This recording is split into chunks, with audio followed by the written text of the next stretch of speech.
आम आदमी पार्टी ने केंद्र सरकार के अध्यादेश के खिलाफ दिल्ली में रविवार को रैली की। मुख्यमंत्री अरविंद केजरीवाल ने कहा कि आज ये अध्यादेश दिल्ली के लिए आया है, कल बाकी सारे राज्यों के लिए भी आ जाएगा। हम रामलीला मैदान में इसी तानाशाही वाली सरकार को निकालने के लिए आए हैं। उन्होंने कहा कि देश के प्रधानमंत्री कहते हैं कि मैं सुप्रीम कोर्ट को नहीं मानता। उनको बहुत अहंकार है। देश के अंदर जनतंत्र खत्म हो रहा है। इसी को तानाशाही और हिटलर शाही कहते हैं। केजरीवाल ने एक चौथी पास राजा की कहानी सुनाई।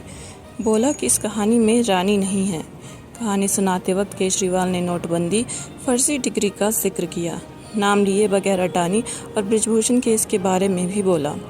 उन्होंने कहा कि राजा के एक दोस्त ने अंतर्राष्ट्रीय पहलवानों से छेड़छाड़ भी। भाषण में केजरीवाल ने महंगाई का जिक्र किया। उन्होंने कहा कि महंगाई बढ़ रही है। पेट्रोल, दूध और सब्जियां महंगी हैं। एलपीजी सिलेंडर की कीमत अब 1000 रुपये से ज़्यादा हो गई है। वो समझ नहीं पा रहे हैं कि इसे कैसे नियंत्रित किया जाए। चौथी पास राजा को पता ही नहीं कि देश को कैसे चलाना है। नोटबंदी को लेकर भी केजरीवाल ने पीएम पर निशाना साधते हुए कहा कि एक दिन वो कहते हैं कि 2000 का नोट आएगा, 5 साल बाद वो कहते हैं कि ये चला जाएगा। ये कैसे पीएम हैं जिन्हें ये नहीं पता कि 2000 रुपये का नोट रहेगा या जाएगा। केजरीवाल ने इस रैली में किसान आंदोलन का भी जिक्र किया। उन्होंने कहा कि राजा का एक दोस्त है जो किसानों पर गाड़ी चढ़ा देता है, लेकिन राजा को इससे कोई फर्क नहीं पड़ता। आंदोलन के दौरान 700 किसानों की मौत हो गई, मगर राजा अपने अहंकार में ही रहता है। दिल्ली सीएम ने कहा कि राजा का एक मित्र है जो देश की अंतर्राष्ट्रीय महिला पहलवानों के साथ दुर्व्यवहार करता है, लेकिन राजा ने इसके बारे में भी कुछ नहीं कहा। राजा ने उससे दोस्ती नहीं तोड़ी। केजरीवाल ने मोदी का नाम लेकर कहा कि मैं मुफ्त रेवड़ी बांट रहा हूँ। अगर मैंने गरीबों को मुफ्त रेवड़ी दी तो क्या समस्या है? आपने तो पूरा का पूरा रेवड़ा उठा के अपने दोस्त को दे दिया है। एयरपोर्ट, ज़मीन, माइंस सब दोस्त को दे दी। केजरीवाल के अलावा कपिल सिब्बल ने भी इस रैली में हिस्सा लिया।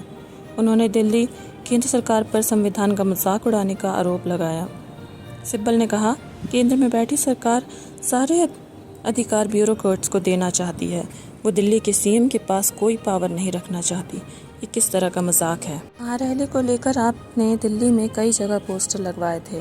जवाब में बीजेपी ने भी पोस्टर लगाकर केजरीवाल सरकार पर निशाना साधा। भाजपा ने केजरीवाल के बंगले में लगे 45 करोड़ रुपए को लेकर सवाल किए। वहीं पोस्टर में मनीष सिसोदिया और केजरीवाल को शराब का ठेकेदार बताया। दिल्ली सरकार और उपराज्यपाल के खिलाफ कई सालों से तनातनी चली आ रही है। दोनों में लड़ाई चल रही है कि आखिर अफसर किसके आदेश पर काम करेंगे। सीएम केजरीवाल का कहना था कि सरकार को एलजी काम नहीं करने दे रही है। वहीं एलजी का दावा था कि राजधानी के कुछ फैसले मेरे अधिकार क्षेत्र में भी आते। लड़ाई को लेकर आम आदमी पार्टी सुप्रीम कोर्ट पहुंच गई थी। दिल्ली में विधानसभा और सरकार का कामकाज तय करने के लिए राष्ट्रीय राजधानी क्षेत्र दिल्ली सरकार अधिनियम 1991 है। केंद्र सरकार ने 2021 में इसे बदलाव कर दिया। कहा गया कि विधानसभा के बनाए किसी भी कानून में सरकार का मतलब उपराज्यपाल ही होगा। सरकार किसी भी फैसले में एलजी की राय ज़रूर लेगी। दिल्ली में जॉइंट सेक्रेटरी और उस रैंक से ऊपर के अफसरों के ट्रांसफ़र और पोस्टिंग के अधिकारों को मुद्दे पर सरकार और उपराज्यपाल के बीच फिर से टकराव हुआ। दिल्ली सरकार उपराज्यपाल का दखल नहीं चाहती थी। इन दोनों मामलों को लेकर आम आदमी पार्टी सरकार सुप्रीम कोर्ट पहुंची थी। सुप्रीम कोर्ट ने 11 मई को फैसला दिया कि दिल्ली में सरकारी अफसरों पर चुनी हुई सरकार का ही कंट्रोल रहेगा। इस बात पर आप और बीजेपी में लगातार टकराव जारी है।